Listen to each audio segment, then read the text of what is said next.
My fantasy mother when I was a child was June Cleaver. She always spoke in a loving tone, and she never hit Wally or Beaver. Unlike June, my mother was angry and critical, and I got hit a lot.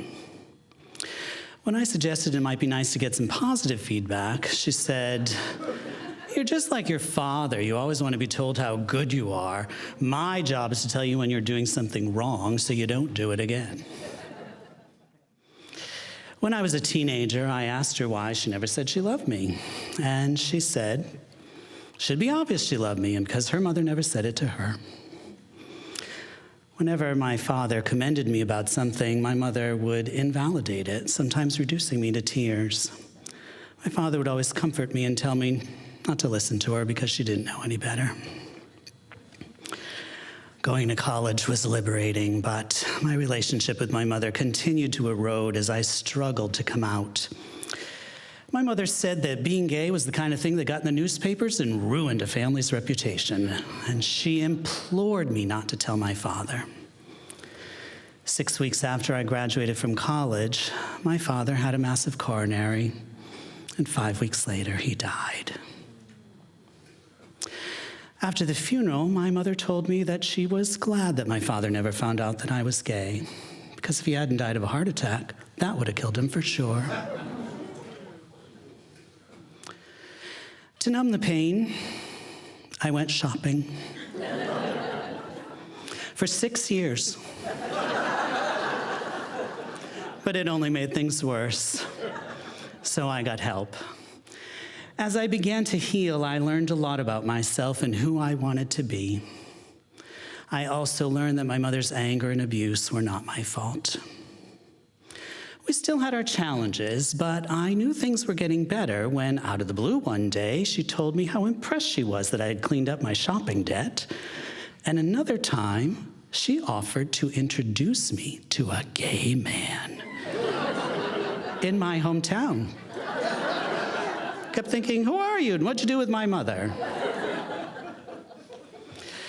When my cousins had kids, my mother started dropping hints about wanting grandchildren, but my siblings showed no signs of granting her wish.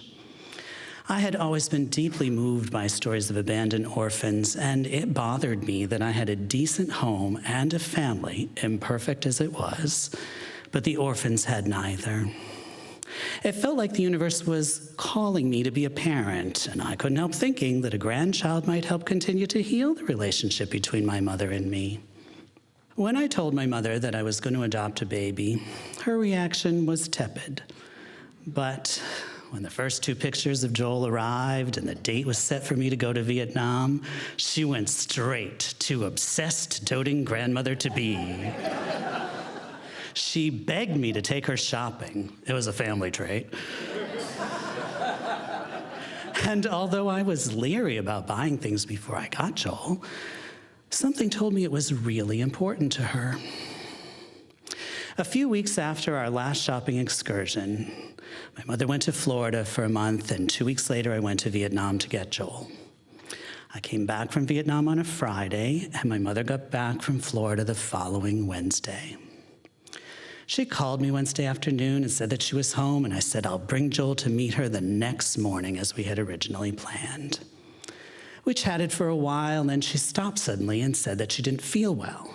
So I got my brother-in-law to go to her house, since he was a mile away and I was an hour away. He called the ambulance, but she went into cardiac arrest on the way to the hospital, and they couldn't save her. When I arrived at her house the next day with Joel in a carrier, I found a cute baby outfit next to her suitcase. On the front, it had a papa bear and a baby bear, and it said Daddy and me. It was especially heartbreaking because that's what I used to call my father. In the first few years after my mother died, I was flooded with anger and grief. But I was grateful to have Joel because he gave me such a sense of purpose and focus. At the same time, I often felt completely incapable of meeting his emotional needs. And in stressful moments, I verbally lashed out at him, which filled me with shame and guilt. That's when I knew I needed to get help again, so I hired a parenting coach. In my sessions with the coach, I recounted the stories of my childhood, followed by the stories of continued healing, validation, and forgiveness that I had been robbed of by my mother's untimely death. In the process, the coach helped me realize that those were all just stories, and I now had the choice to create a new story about the loving and nurturing parent I had promised myself I would be. Over the last 17 years, I've endeavored to create that story. And although nowhere near perfect, it includes telling Joel every day that I love him and saying I'm sorry when I don't speak in my loving June Cleaver tone. The story also includes surrounding him with doting mothers and grandmothers who shower him with affection, and empathizing with him when he longs for a mother who is not physically present. As my parenting story unfolded, I came to believe that my mother's spirit was helping me write it, to make amends for what she did or was unable to do when I was a kid. And recently, I've also started to believe that whenever somebody tells me that I'm a great dad or that Joel's a great kid, that it's my mother who's telling me that through them. And that she's also saying, you're just like your father, and that's a good thing. Thank you.